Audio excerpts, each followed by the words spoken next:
बोलो बम बम महादेव बम बम। देवियर सज्जनों, आज के इस वीडियो में मैं चर्चा करने जा रहा हूँ आज और कल के राशिफल के बारे में, यानी कि 14 और 15 नवंबर का समय आपके लिए कैसा रहेगा, इसी विषय पर चर्चा करेंगे। देवियर सज्जनों, आप सबको जैसा कि मालूम है कि अभी मैं डेंगू से पीड़ित हूँ। प्लेटलेट मेरी अभी बहुत कम है, 1 लाख के करीब में पहुँच गई है, लेकिन फिर भी मैं आपके लिए वीडियो बनाना बंद नहीं कर रहा हूँ, आपको वीडियो दे ही रहा हूँ। बीच-बीच में हो सकता है खाँसी भी आ जाए, तो उसके लिए मैं क्षमा चाहता हूँ। 14 नवंबर को यानी कि आज का जो पंचांग है, पहले उसको समझेंगे, फिर 15 नवंबर के पंचांग को समझेंगे और फिर राशिफल जानेंगे। 14 तारीख को जो है प्रतिपदा तिथि है, मंगलवार का दिन है। देवी और सज्जनों, चंद्रमा वृश्चिक राशि में, शुभ समय 11:43 AM से 12:26 PM तक का है। दिशा शूल उत्तर दिशा की तरफ है, यानी कि उत्तर दिशा की यात्रा 14 तारीख का करना आपके लिए नुकसानदेह है। 15 तारीख को द्वितीया तिथि, बुधवार का दिन, चंद्रमा वृश्चिक राशि में ही रहेंगे और शुभ समय यानी कि अभिजीत मुहूर्त नहीं है।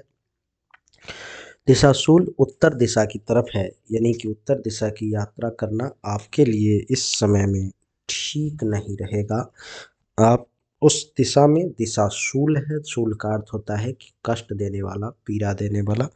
अगर आप जाएंगे तो आपको कष्ट और पीड़ा का सामना करना पड़ सकता है। देवी और सज्जनों, आइए अब राशि फल को समझते हैं। सबसे पहली जो चर्चा होगी हमारी, वो मेष राशि के बारे में होगी। मेष राशि वालों के लिए कुंडली के अष्टम भाव में यहाँ पर में चंद्रमा का प्रवेश है, जो ये दर्शाता है देवी और सज्जनों कि अष्टम भाव में बैठा हुआ चंद्रमा ये दिखाता है कि इन 2 दिनों में मेष राशि वाले कुछ विकार से ग्रस्त रह सकते हैं। कुछ विकार जो है आपको परेशान कर सकता है। कुछ प्रमेह रोग भी आपको परेशान कर सकता है। प्रमेह रोग अच्छा नहीं माना जाता, जिसके कारण से आप कुछ परेशानी में आ सकते हैं। काम और वासना इस समय में आपके मन में ज़्यादा जागृत हो सकती है। बिजनेस व्यापार में जो है सो आपको लाभ के योग हैं। आपको बिजनेस में फ़ायदा होगा, व्यापार में लाभ मिलने की खूब संभावना जो है सो दिखाई दे रही है। वाचाल हो सकते हैं इस समय। वाचाल का अर्थ यह है कि ज़्यादा बोलने वाला, बहुत ज़्यादा बोल सकते हैं। स्वाभिमानी लेकिन बने रहेंगे, अपने स्वाभिमान पर चोट बर्दाश्त नहीं करेंगे। किसी बंधन के कारण आप दुख में पड़ सकते हैं, एवं हो सकता है कोई ऐसा व्यक्ति हो जिससे आपका ईर्ष्या इस समय में थोड़ा सा बढ़ सकता है। चंद्रमा के यहाँ से सप्तम दृष्टि द्वितीय भाव पर में है, इस जगह पर में जो ये दर्शाता है कि द्वितीय भाव पर जब चंद्रमा पूर्ण दृष्टि से देखता है तो कहता है कि संतान का सुख मिलता है और मिला जुला करके सुखी रहेंगे। बहुत ज़्यादा भी नहीं और बहुत कम भी नहीं, मिला जुला करके सामान्य सुख जिसको कहते हैं। शारीरिक तौर पर में हल्का फुल्का कष्ट भी हो सकता है, कुछ धन का नुकसान भी हो सकता है। और इस समय में जल में थोड़ा सा अगर जाते हैं, नदी नाला तालाब पोखर कुआं, तो थोड़ा सा संभल के रहें, क्योंकि जल में खतरा है आपको। इस समय में चोट घाव खरोंच इस सब से कुछ दुख की आपको प्राप्ति हो सकती है, मन आपका दुखी हो सकता है। तो देवी और सज्जनों, मेष राशि वालों के लिए जो ये समय है सो बढ़िया भी नहीं है और ख़राब भी नहीं है, यानी कि मिला जुला करके ठीक ठाक है। कुछ मामलों में बुरा, कुछ मामलों में अच्छा।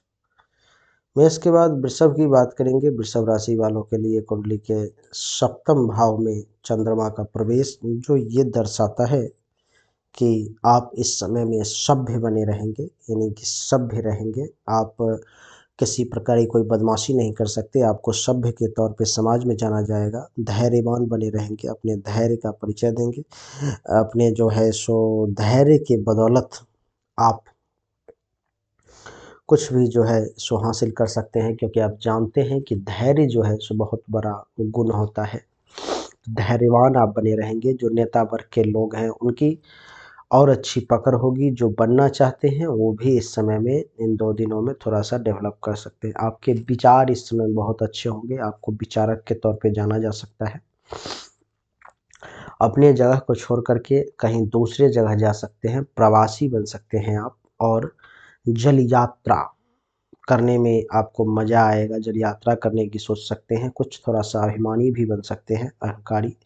बिज़नेस व्यापार करने में आप एक्सपर्ट रहेंगे, वकील वर्ग के लोग बढ़िया लाभ ले पाएँगे, आपके कृति में वृद्धि होगी, स्वभाव आपका शीतल बना रहेगा और शरीर में फुर्ती जो है सो देखने को मिलेगी।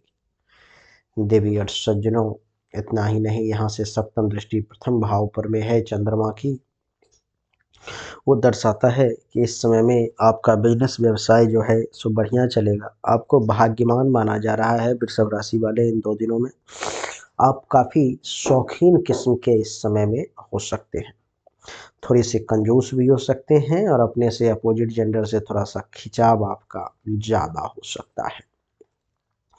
तो वृषभ राशि वालों के लिए इस समय जो है सो मिला-जुला करके बढ़िया नज़र आ रहा है। वृषभ के बाद बात करेंगे मिथुन राशि की। मिथुन राशि वालों के लिए कुंडली के छठे भाव में चंद्रमा का प्रवेश, कुंडली के छठे भाव में चंद्रमा का प्रवेश ये दर्शाता है कि कफ का रोग आपको कुछ परेशान कर सकता है। क्या? कफ का रोग, जैसे कि सर्दी, खांसी, बुखार, जुकाम, ये सब परेशान कर सकता है आपको। इस समय में कोई भी ऐसा काम ना करे जिससे कि ये हो कि जीवन पर रिस्क लेकर के कर रहे हैं, वैसा काम ना करें। किसी चीज़ में आपको आसक्ति हो सकती है, आकर्षण हो सकता है, उस चीज़ की तरफ आप खींचे चले जा सकते हैं। थोड़ा-सा स्वभाव आपका खर्चीला हो सकता है। आँख से संबंधित विकार, नेत्र रोग अगर आपको है, थोड़ा-सा सावधान रहें। भाई के आप प्रिय बने रहेंगे। और यहाँ से सप्तम दृष्टि द्वादश भाव पर पड़ेगी, तो द्वादश भाव पर जब दृष्टि पड़ती है तो ये दर्शाता है कि शत्रु के कारण कुछ धन का व्यय होता है, नुकसान होता है। कुछ चिंता जो है सो आपको परेशान कर सकती है। मान सम्मान की प्राप्ति भी होगी और समय मिला-जुला करके सुखी ही रहेगा। तो मिथुन राशि वालों के लिए देवी और सज्जनों, समय जो है सो अच्छा ही नज़र आ रहा है। मिथुन के बाद कर्क की बात करेंगे। कर्क राशि वालों के लिए कुंडली के पंचम भाव में चंद्रमा का प्रवेश, जो ये दर्शाता है कि पंचम भाव में चंद्रमा का प्रवेश के कर्क राशि वाले इस समय में अपनी चंचलता को प्रकट करेंगे। इस समय में आपका स्वभाव चंचल बना रहेगा। अगर आपके पास में कन्या संतान है तो उसका ज़्यादा सुख मिलेगा। सदाचारी बने रहेंगे।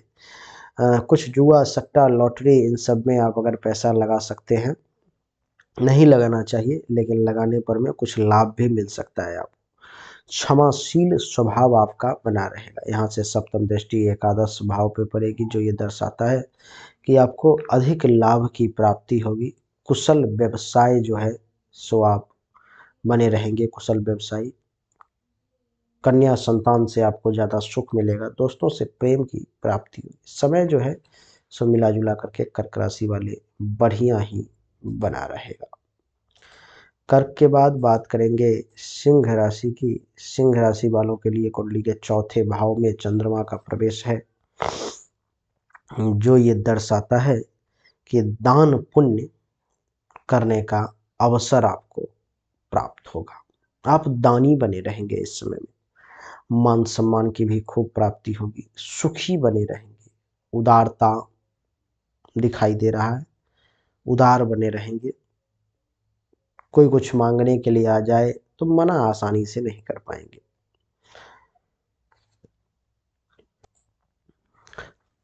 अगर किसी प्रकार का कोई रोग है, बीमारी है, तो उससे राहत महसूस होगी। राग द्वेष इस समय में आपके मन में किसी के प्रति नहीं आएगा। किसान वर्ग के लोगों के लिए भी समय बढ़िया है। जिसका विवाह हो चुका है उसके लिए समय और अच्छा है। जो जल से जुड़े हुए किसी काम को करते हैं उनके लिए भी समय बहुत बढ़िया है। इस समय में आप बुद्धिमान बने रहेंगे। सप्तम दृष्टि दसम भाव पर में, जो ये दर्शाता है कि पशु का बिजनेस व्यवसाय आप अच्छे तरीके से कर सकते हैं। धर्मांतरण करने का विचार अगर मन में आता है तो उसको त्याग दें, अच्छा नहीं है आपके लिए। अपने पिता से विरोध हो सकता है। स्वभाव आपका चिड़चिड़ा हो सकता है। यानी कि सिंह राशि वालों के लिए जो ये समय है सो मिला जुला करके बढ़िया भी है, एक आध पॉइंट को छोड़ दिया जाए तो। सिंह के बाद कन्या की बात करेंगे। कन्या राशि वालों के लिए कुंडली के तीसरे भाव में चंद्रमा का प्रवेश है, जो ये दर्शाता है देवी और सज्जनों कि इस समय में आपका स्वभाव बड़ा प्रसन्न चित्त रहेगा, बहुत प्रसन्न रहेंगे, तपस्वी बने रहेंगे, तप करेंगे, तपस्या करेंगे, आस्तिक स्वभाव रहेगा आपका। इस समय में आप आस्तिक भी बने रहेंगे और मधुरभाषी, मीठा बोलने का प्रयास करेंगे। कफ का कुछ रोग परेशान कर सकता है, प्रेमी की तरह व्यवहार करेंगे। सप्तम दृष्टि नवम भाव पर में है, जो ये दर्शाता है कि धर्मात्मा जैसा स्वभाव होगा, भाग्यशाली कहलाएंगे, भाइयों का सुख कम मिलेगा, मगर बुद्धिमान जो है सो आप कहलाएंगे। बुद्धिमानी के बदौलत हर काम को करने और करवाने में आप सक्षम होंगे। देवी और सज्जनों, कन्या के बाद अब बारी आती है तुला राशि की। तुला राशि वालों के लिए ये समय कैसा रहेगा, आइए समझते हैं।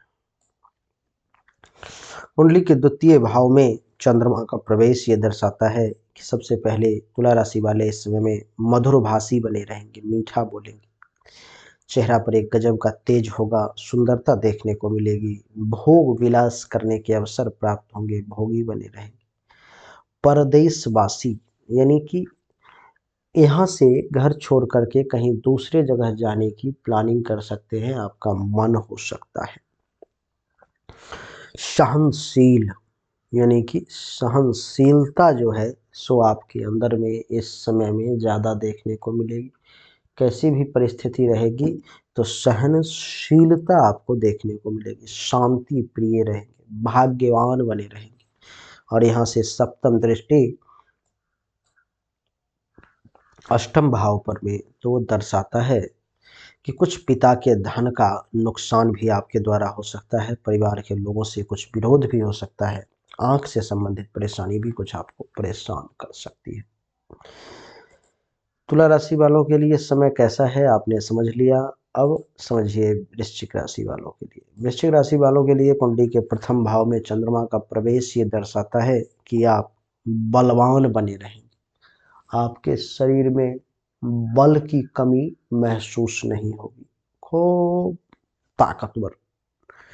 सिर्फ बल से काम नहीं चलेगा, तो इस समय में ऐश्वर्यवान भी बने रहेंगे, यानी कि धन दौलत भी कुछ आएगा, सुख की भी प्राप्ति होगी, सुखी भी रहेंगे, बिजनेस व्यवसाय भी बढ़िया कर पाएंगे, गायन वादन प्रिय भी बने रहेंगे और स्थूल शरीर आपका जो है सो इस समय में रहेगा। वृश्चिक के बाद वृश्चिक राशि वालों, यहाँ से सप्तम दृष्टि सप्तम भाव पे पड़ेगी, तो वो कहता है कि सुंदरता आपके अंदर दिखाई देगी, सुखी रहेंगे, सुंदर पार्टनर का भी सुख प्राप्त होगा, सत्यवादी बने रहेंगे, बिजनेस व्यापार से धन संचित करेंगे और कुछ कंजूस भी आप इस समय में कहलाएंगे। तो वृश्चिक के लिए जो समय है सो बढ़िया है वृश्चिक राशि वालों के लिए। वृश्चिक के बाद धनु की बात करेंगे। धनु राशि वालों के लिए कुंडली के द्वादश भाव में चंद्रमा का प्रवेश जो ये दर्शाता है कि नेत्र रोग यानी कि आंख से संबंधित परेशानी आपको परेशान कर सकती है, कुछ चंचलता आपके अंदर आ सकती है, आप चंचल बन सकते हैं, कफ का रोग कुछ आपको परेशान कर सकता है, गुस्सा जल्दी आ सकता है जिस कारण से क्रोधी भी बने रहेंगे, एकांत में रहना ज़्यादा आपको अच्छा लगेगा, चिंतनशील, भाषा मृदु रहेगी लेकिन व्यय अधिक करेंगे। सप्तम दृष्टि छठे भाव पे जो ये दर्शाता है कि शांत रहेंगे, कुछ रोग भी परेशान करेगा, शत्रु भी कुछ कष्ट पहुंचा सकता है, कुछ गुप्त रोग से आप परेशान हो सकते हैं और खर्च आपका इस समय में अधिक हो सकता है। तो धनु राशि वालों को थोड़ा सा सावधान रहने की आवश्यकता है। धनु के बाद मकर की बात करेंगे। देवी और सज्जनों, मकर के लिए कुंडली के एकादश भाव में चंद्रमा का प्रवेश है जो ये दर्शाता है कि बुद्धि आपकी चंचल रहेगी, चंचल बुद्धि के स्वामी रहेंगे, गुणी बने रहेंगे, संतति का सुख मिलेगा संतान का, और संपत्ति से युक्त रहेंगे, सुख की प्राप्ति होगी, लोकप्रिय कहलाएंगे, यशस्वी कहलाने का अवसर मिलेगा, दीर्घायु बने रहेंगे, मंत्रज्ञ और बाहर जाने का घर से मन कर सकता है और अपने कार्य में दक्ष भी बने रहेंगे। पंचम भाव पर पूर्ण दृष्टि पड़ेगी तो ये बताता है कि आप व्यवहार कुशल, बुद्धिमान, संतान के सुख प्राप्त करने वाला और कला प्रेमी भी आप इस समय में बने रह सकते हैं। यानी कि मकर राशि वालों के लिए जो ये समय है सो बढ़िया है। मकर के बाद बात करेंगे अब कुंभ राशि। कुंभ राशि वालों के लिए कुंडली के 10वें भाव में चंद्रमा का प्रवेश जो ये दर्शाता है कि आप कार्य कुशल बने रहेंगे, दयालुता आपके अंदर रहेगी, बुद्धि आपका निर्मल रहेगा, बिजनेस व्यापार अच्छे तरीके से चला पाएंगे, कार्य प्रायण रहेंगे, सुखी बने रहेंगे, आपके यश में वृद्धि होगी, विद्वान कहलाएंगे, अपने कुल के दीपक के तौर पे, कुल दीपक के तौर पे जाने जाएंगे, संतोषी, लोक हितैषी और मान सम्मान प्राप्त करने वाले, प्रसन्नचित्त और दीर्घायु भी बने रहेंगे। यहाँ से सप्तम दृष्टि चतुर्थ भाव पर पड़ रही है जो ये दर्शाता है देवी और सज्जनों कि आप सुखी बने रहेंगे, राजमान्य, कृषक जो है उनको भी खूब लाभ मिलेगा, वाहन का सुख मिलेगा और माता का सेवा करने का अवसर भी आपको प्राप्त होगा। कुंभ के बाद अब चर्चा करेंगे राशि चक्र की अंतिम राशि जिसका नाम है मीन राशि। देवी और सज्जनों, मीन राशि वालों के लिए कुंडली के 9वें भाव में चंद्रमा का प्रवेश। 9वें भाव में चंद्रमा का प्रवेश ये दर्शाता है कि मीन राशि वालों को इस समय में